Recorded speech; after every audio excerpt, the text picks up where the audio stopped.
Welcome back, everybody. We're here to review the Carabao Cup quarter-final. Sorry I didn't do the video last night. I've been a little bit ill. So I've been to the doctors. I was feeling a bit rough for the last couple of days. And the doctors told me that I've got a horrible rash down in my comments that I might struggle to get rid of. And apparently I've got Mackems. I've got Mackems in my comments. So sure enough, I've been inundated with comments from Mackems over the last 48 hours. They just love it. They can't get enough. They just love to be part of the Newcastle fan base. And I think it's great. I love fan banter. I love people getting involved. I think it's great for such a small community and a small club just down the road to be involved with such a monumental colossus of the Premier League. So it's nice to see little old Sunderland fighting their way back into the Premier League after all these years and their lofty ambitions of not getting relegated. I think it's great. So be sure to hit me up in the comments, like and subscribe, because I know you Mackems secretly deep down want to be Geordies. And other than that, guys, we'll move on. So, Carabao Cup quarter-final, 2-1 at St James against Fulham. And I have to be honest, not the most convincing victory. Some positives to take from the game, some negatives to take from the game. We'll start with a change in the lineup. I thought it was bold. I thought it needed to come.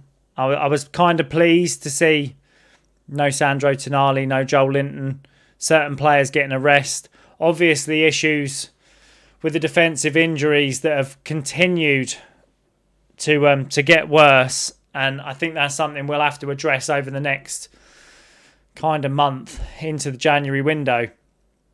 And rumours coming out that we may spend big in the January window, which I think, even if we're not bolstering with signings, we probably need to look at a few loanees just to get cover for some of these injuries.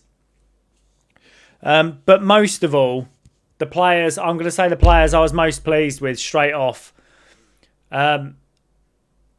Bruno was absolutely world class yesterday. Everything he did, everything he touched, he carried us through that game. His passing was fantastic. Reading the game, some of the times you'd see Fulham players come in to put a tackle on him and he's 3 steps ahead.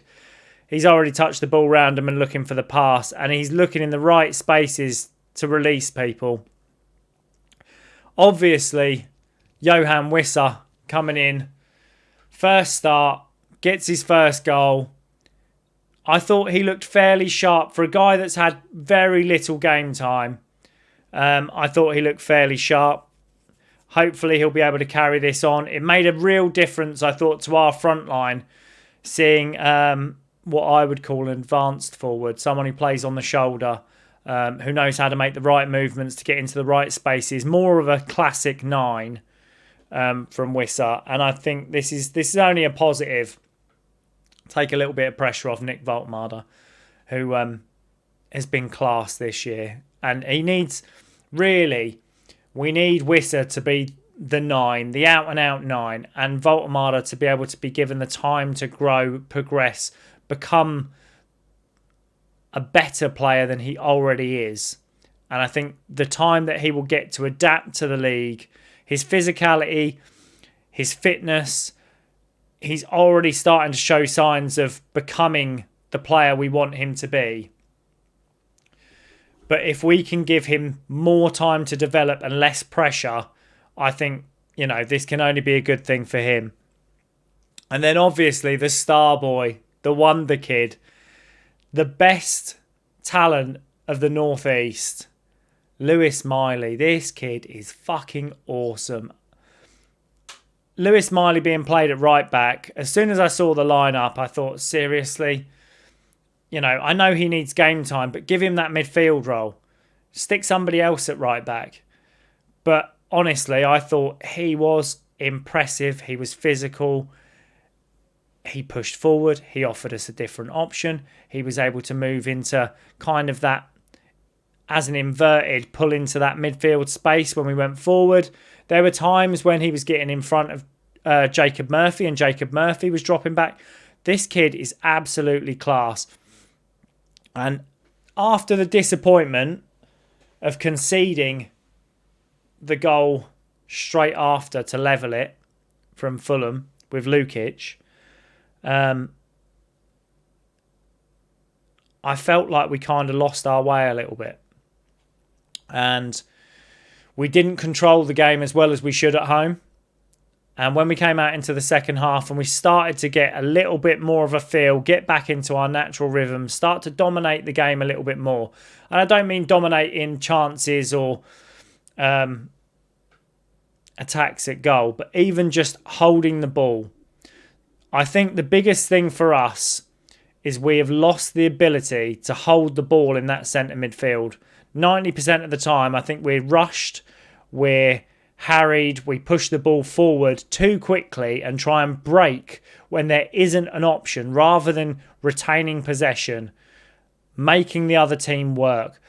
It's not always about going forward. Sometimes it is about just retaining possession and making the other team work until they drop off, make a mistake, leave a gap, leave space for you to attack. And as we got later into the game and the changes were made, and Anthony Gordon and Anthony Elanga came on, and I thought the pair of them, not great. If I'm honest, not great at all. But when that corner comes in, and Lewis Miley, the leap from Lewis Miley, with a shove in the back, and he still manages to flick that ball on, get that header on target. There's no player on the pitch who deserves it more at the moment than him. And to see one of our own put us into the semi-finals of the Carabao Cup is a proud moment, a really proud moment. And I thought he deserves every bit of adulation that he gets. He was fantastic, absolutely fantastic. I would say a couple of noteworthy mentions. I thought Jacob Ramsey, for the first time, I really felt like he started to show a bit of bite. Probably since the Leeds game where he got his injury, but I thought he started to show a bit of bite, and I thought he was good. I thought he had a good game. I thought Joe Willock was a little bit off, and it kind of, that midfield, it worked previously in the Carabao Cup, but this time, kind of a mismatch in that midfield. But I thought overall, Tino Livramento, it's disappointing to see him go off injured. It's a worry.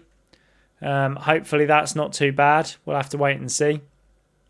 And the two guys at the back, Malik Chow and Fabian Schär, I think we'll kind of get a bad rap for this game, with the amount of chances that came at our goal and at Aaron Ramsdale. But I did feel that was because of our midfield.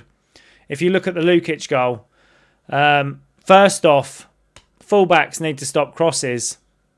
I don't know where this has gone in the Premier League, the fullbacks not stopping crosses. Your priority is to be there to stop the ball coming into the box. Stop the cross. That is number one priority of a fullback, is stop the cross. When these crosses come in and you see Lukic making a late run into the box, all three of our midfielders, Bruno, Ramsey, Joe Willock, they're all outside the 18-yard line. No one's tracking a runner. No one's picking him up. He's got a free run on goal. It's basics. It's absolute basics of a zonal defence. And I think the whole thing is, if we don't shut down these types of play quickly, we will still be having these problems 2, 3, 4 months down the line. But overall, a good victory. Maybe papering over the cracks a little bit, but take it for what it is. We're into the semis.